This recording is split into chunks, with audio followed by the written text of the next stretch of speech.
Olá, seguidores. No vídeo de hoje eu vou falar sobre RIF 11, o FIINFRA da Parames. E nem tem tanta novidade assim desde o meu último vídeo que eu fiz sobre o fundo, mas acho que é importante aqui divulgar fundos de gestoras pequenas, né? Já que as gestoras menores elas estão fazendo um trabalho muito, mas muito melhor mesmo do que as gestoras grandes.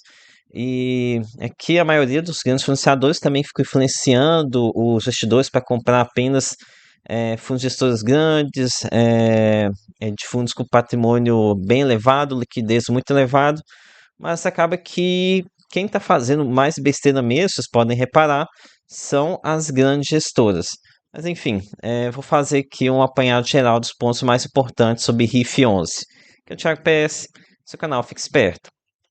E para despertar o interesse aqui daqueles que ainda não conhecem o fundo, vou mostrar aqui um ponto bem interessante, né? O dividend yield de RIF 11. Aqui com o fundo pagando por volta de 0,095 ou 0,096, mais ou menos isso que ele vem pagando aqui nos últimos meses. Já tem um bom tempo que ele está nessa faixa do 9,5 centavos. A gente está falando aqui de um dividend yield próximo a 1,20% ao mês. Então, é um dividend yield bem elevado e um yield elevado com consistência, já que se a gente for reparar, eles já estão pagando nessa faixa já há bastante tempo.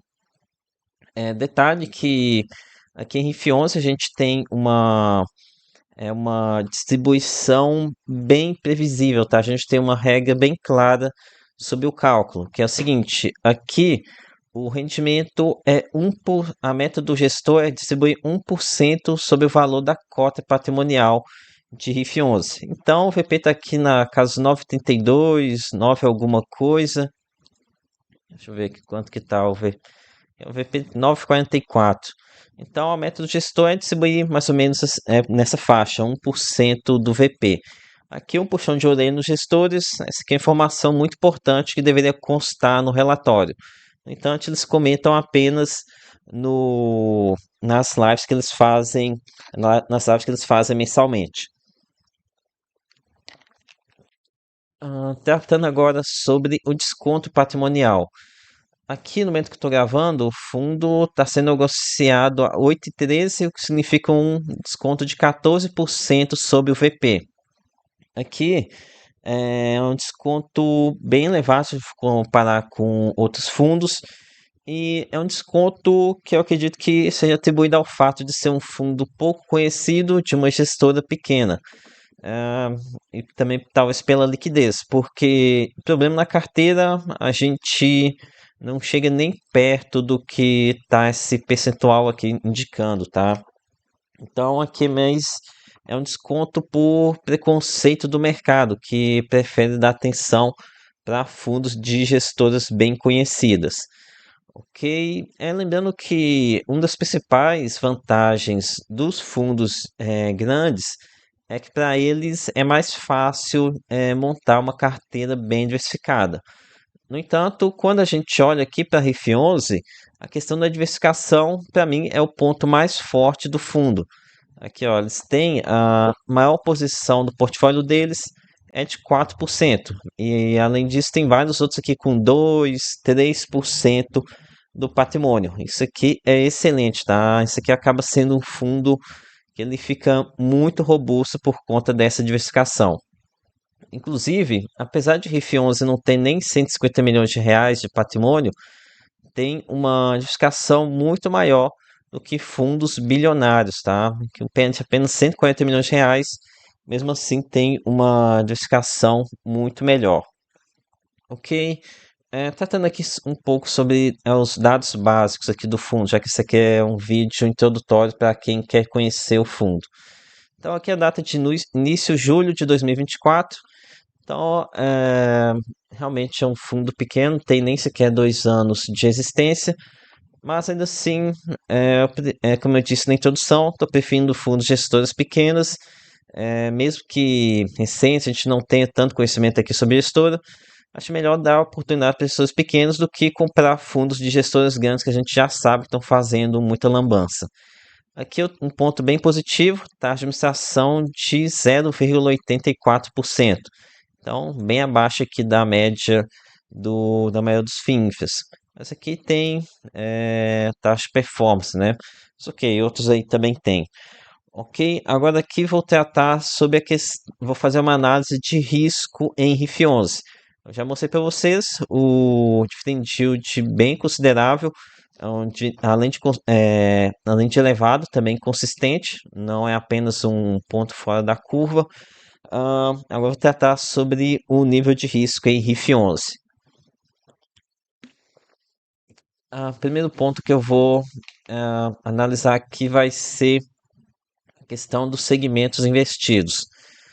Olha, aqui a gente tem em utilities, aqui está marcando 35%. Aqui a gestão vai poder ser mais clara, tá? Porque utilities a gente remete a saneamento, energia. No entanto, energia volta a aparecer aqui com 16%. Então aqui fica meio na dúvida, né? Mas enfim, aqui utilities engloba esses dois aqui, saneamento e energia, juntos somam 51% do patrimônio do fundo. São os dois segmentos bem resilientes, né? Não são segmentos especulativos.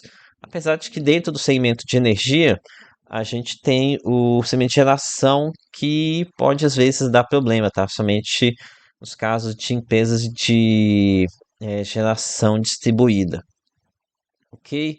Aqui como segundo mais representativo, a gente tem o segmento de transportes. No segmento de transportes, a gente tem o que eu chamo de monopólio natural aqui das concessões, dos projetos, né? Isso aqui é um ponto positivo. Como ponto negativo, posso citar a questão de que essas empresas trabalham com muita alavancagem, né? Elas vencem as concessões, tomam uma dívida enorme para pagar o valor que tem que ser pago lá para o Estado, né? Pelo vencimento da concessão. E por cima, as obras são centenas ou bilhões de reais também tem que eles utilizam de alavancagem. Então, aqui é um segmento que tem que tomar atenção com o endividamento das empresas, sim, tá? Mas pelo menos tem essa questão do monopólio natural. Mas enfim, aqui outro ponto positivo também no estudo de segmentos, que a gente não tem, pelo menos não de forma representativa, segmento de telecomunicação, segmento que eu não gosto muito eh, por ser muito especulativo, né? Especulativo não, ter muita concorrência nesse segmento, a gente não tem monopólio natural nenhum. Ok, sobre os indexadores, aqui majoritariamente PA e PCA, 3 quartos aqui do fundo. Mas enfim, não gosto de ficar lendo aqui esses dados muito básicos, vocês conseguem obter apenas lendo o relatório gerencial.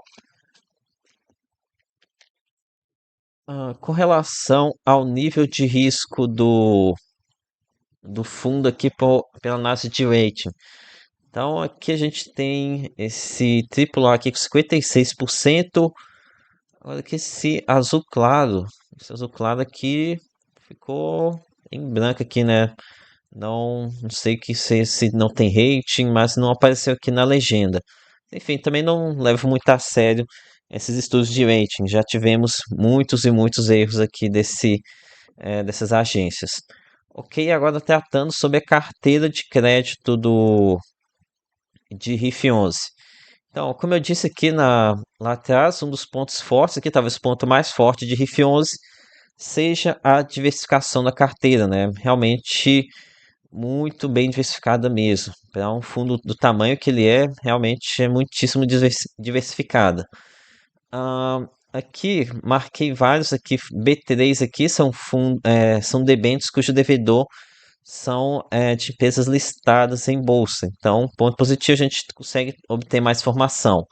Aqui tem uma empresa listada em bolsa também, mas que é problemática, né? A Raizen praticamente deu ruim, né? Aqui tá com uma alavancagem muitíssimo elevada e eu vi falar matérias afirmando que as debêntures têm sido negociadas com 63% de desconto.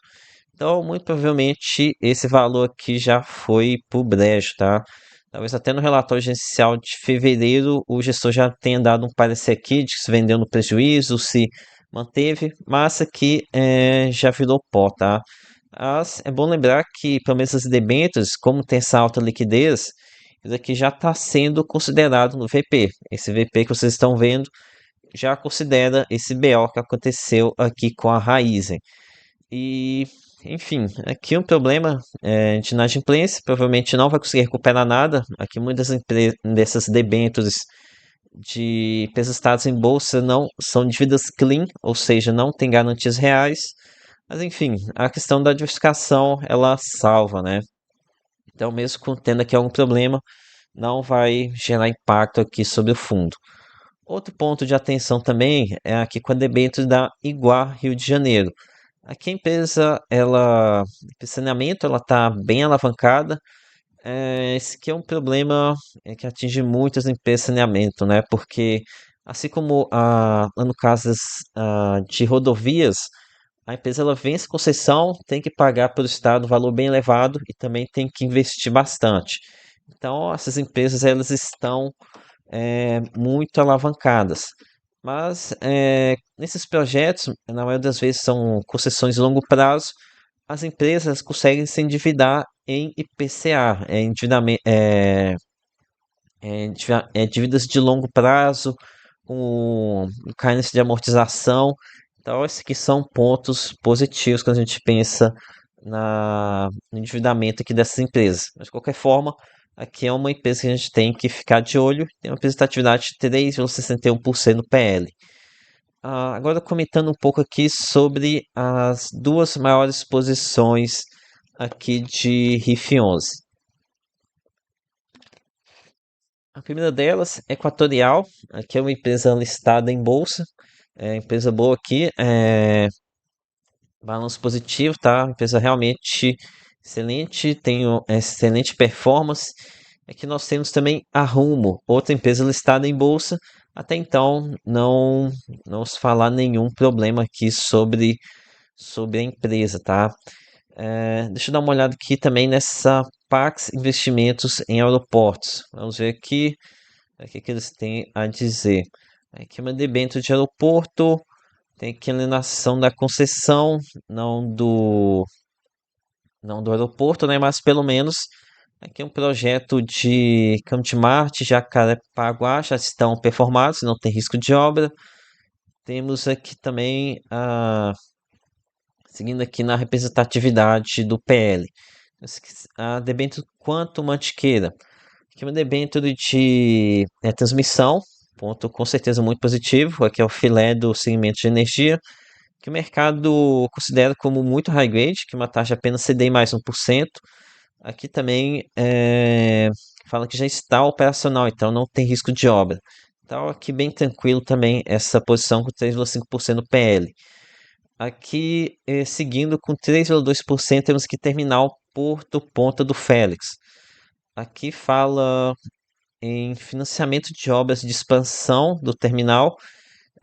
Então aqui tem essa questão de risco de obra, mas Porto a gente também tem o monopólio natural, né? Então aqui é um ponto positivo, quanto garantia de contratos de take or pay.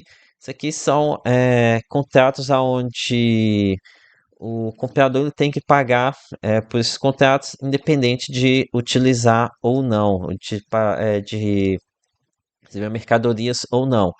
Então, aqui também uma debênture que considero também como bem tranquila, tá? Ok, seguindo aqui, Águas do Rio, tem a AGEA aqui como concessão da AGEA, que é controlada pela Itaúsa, também bem tranquilo. Ok, tem aqui o TGNA. Aqui fala de um complexo operacional, então já não tem risco de obra, considero como positivo. Tem aqui, enfim, eu fiz aqui estudo de várias dessas debêntures e não vi riscos elevados, tá? Então, com certeza aqui um fundo bem positivo, questão de relação risco-retorno. Talvez você tenha aqui uma dificuldade para investir, já que a liquidez não é das melhores, Mas questão de liquidez para o investidor holder que quer se posicionar por tempo indeterminado, questão de liquidez eu julgo como muito menos importante do que grandes influenciadores tendem a falar, tá?